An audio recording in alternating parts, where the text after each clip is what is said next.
শুরু হয়।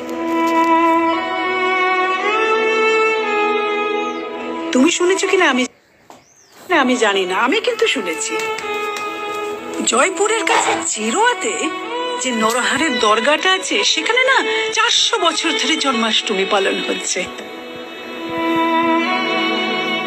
হিন্দু মুসলমান একসাথে জন্মাষ্টমী পালন করছে। জন্মাষ্টমীর দিনে কাওয়ালি হয়। যে সমস্ত হিন্দু মায়েদের সন্তানেরা সীমান্তে ফৌজিতে যায়, সেই মায়েরা এসে চাদর চড়ায় মাজারে, ওই দরগায়।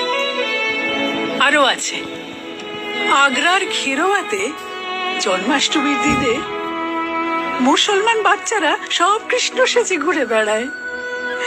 তাদের কাছে কৃষ্ণ শুধু একজন দেবতা নয়, প্রেমের দেবতা, খেলার সাথে।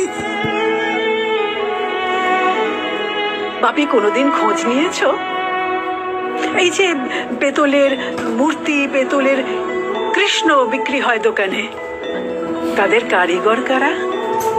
খোঁজ নাওনি তো? আমি বলছি, আলিগড়ে হিন্দু শিল্পীদের সাথে মুসলমান শিল্পীরা একসাথে সেই পেতলের কৃষ্ণ, পেতলের গোপাল তৈরি করে।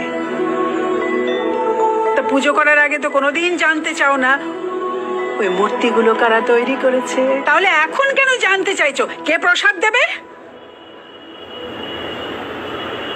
অবশ্য তুমি তো ওই রহমানিয়ার বিরিয়ানি ছাড়া থাকতেই পারো না, এমন কৃষ্ণ ভক্ত তুমি। সত্যি কৃষ্ণের কি মুশকিল হয়ে গেছে না ভক্তদের নিয়ে, যারা ওই সিরাজ, রহমানিয়া আর সালাডের বিরিয়ানি ছাড়া থাকতেই পারে না। বাপি, সেই বিরিয়ানি কিন্তু খাঁটি মুসলমানকেই বানাতে হবে, তাই না বাপি? এই সবাইকে প্রসাদ দাও তারক, সবাই পেট পুড়ে খাবে, সবাই খাবে।